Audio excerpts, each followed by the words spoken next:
Hello ladies and gentlemen, and welcome back to Tech Showdown. My name is Kevin, this is my co-host Teddy, and today I'm doing something I started from last year, which is my top tech of the year. So this will be the top tech of 2016. So I'll basically go through a list of different different types of tech that I've tested throughout the year and name basically which one I think is the very best of whatever I'm looking at. So like GPU, we'll go through the peripherals and everything like that. So yeah, let's talk about our GPU. Let's start with that then. So this year was pretty good as far as new GPUs go. We have pretty much the entire NVIDIA lineup out, except say for a 1080 Ti. But it also makes it difficult because I'm shooting this before Vega has come out. So, I guess I'm missing out on that. But it's just how things go with release dates. So with all that in mind, and I'm going to take the model into consideration as well, I'm going to have to give it to the GTX 1070 because I just think from a value for money standpoint, that is one hell of a powerful card for the money. And in terms of models, and I only have to go off New Zealand pricing and what I've tested myself, I would have to go with the G1 Gaming. Now, a lot of you complained to me when I did my 1070 Showdown, when I did the Asus Strix 1070 against the G1 Gaming 1070, for saying the G1 Gaming won, even though it's slightly worse in cooling and it doesn't have as many features and a few other reasons like that. The reason why is because the G1 Gaming is significantly cheaper here in New Zealand, and so for the prices coming in at, that is an excellent graphics card. Remember, the vast majority of people will not be doing extreme overclocking. They'll either not overclock the card at all or only do it, somewhat mild to moderately. So they don't care about some of those more extreme features. But yeah, in every sense, just the 1070 is an excellent graphics card. Now, the runner-up will be the Asus Strix RX 480. Now, this is a nice little card. Like, this thing really hauls ass for the price as well. I could have said the 470, which from a value for money standpoint would maybe be a little bit better, but the Strix 480 was just excellent. It's going to do you extremely well for people, say, doing 1080p gaming or even a bit higher than that, 1440p gaming. It should be still very solid for that. And it's just overall a great little graphics card, but hopefully AMD knocks out of the park with Vega, but we'll just have to see. But this is very difficult for me to pick, but that's just the one that comes to mind. If someone was going to say what's the best GPU to buy, and all things considered, I would probably just say the G1 Gaming GTX 1070. That is the first one that comes to my mind. Now let's move over now to CPUs. So this one is very difficult. I'm filming this before Zen or Ryzen and before KB Lake and everything like that. So basically all I have to go off for this year is Broadwell E. And of the Broadwell E chips, which none of them are exceptionally good value for money, they're all very expensive, so I would probably just have to go with the i7 6850K, the 6-core unlocked.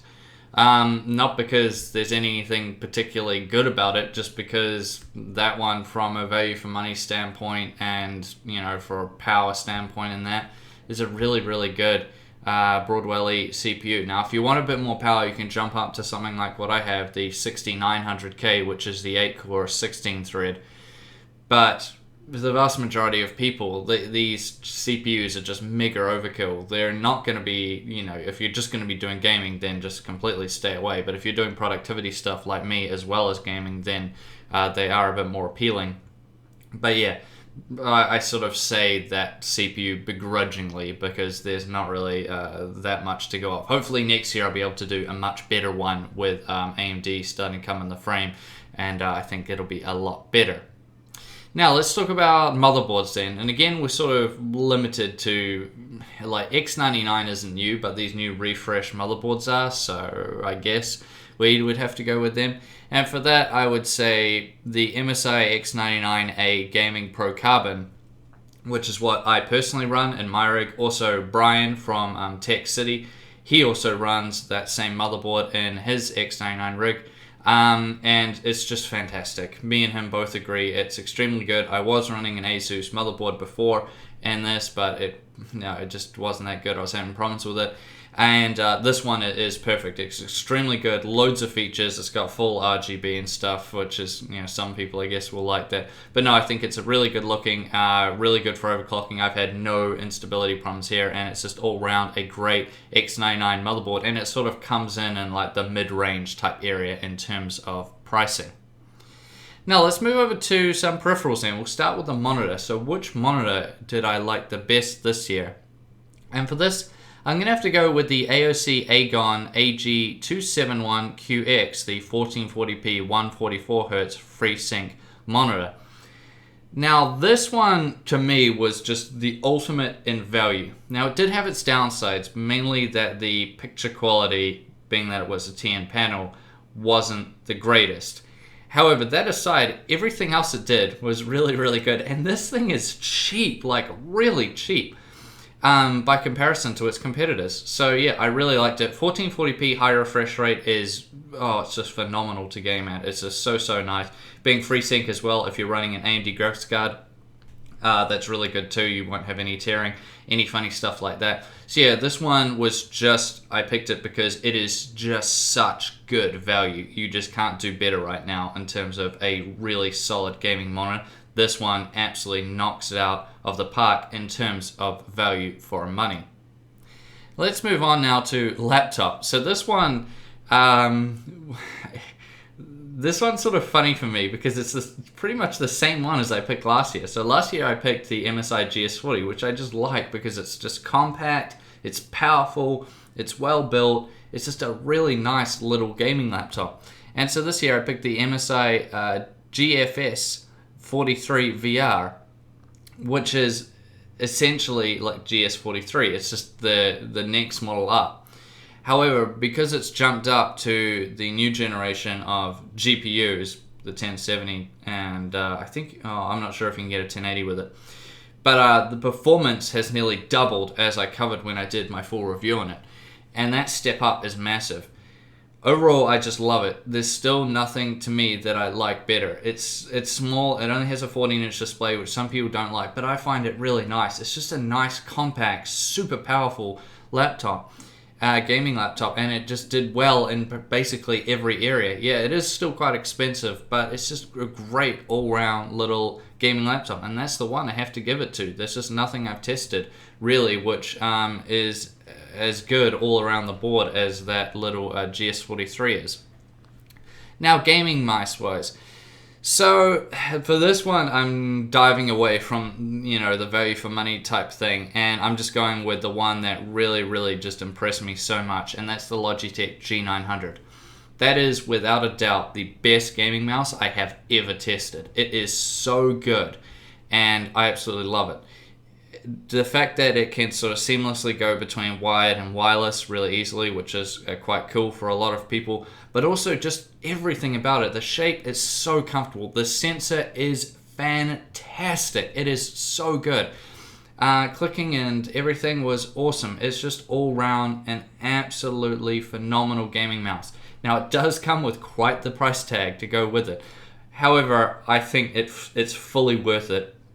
If you're someone that just wants the best, wants like the Ferrari of gaming mice, then go for the G900 because it is that good and it really does warrant that high price because it is so good. And let's move on to keyboard now. So this one was quite difficult. I did test quite a few this year, but none that really impressed me a hell of a lot. Well, there was things like the K70 Lux RGB, which was like, it looked fantastic, but it just came with such a high price tag. So with that in mind, I would have to give it to the Ducky One Cherry MX Silent. Now the Ducky One has been out for a while, but the MX Silent switch means it's sort of like a new rendition with that Ducky One. And yeah, it's not because it's anything particularly good with it, just like every Ducky keyboard, it's just good, bare bones, nice, solid keyboard. And the silent switch, I was going in, expecting I wouldn't like it, but I really did like it. It's sort of like a super silent red switch. So yeah, with that in mind, I would say it was the Ducky One Cherry MX Sound. It's just quite good value, and all round it's just a solid, nice keyboard that you could give to anybody and they would enjoy, no matter who it was. If they're doing gaming or just typing or in an office or anything, you could give that keyboard to anybody and they would really, really enjoy it. And finally, let's talk about headset. So for this, I got to give it to these guys right here. I still have them. And these are the Kingston HyperX Cloud Stingers. So my reason for giving it to this, and you guys know I've just recently reviewed them as of this video going up.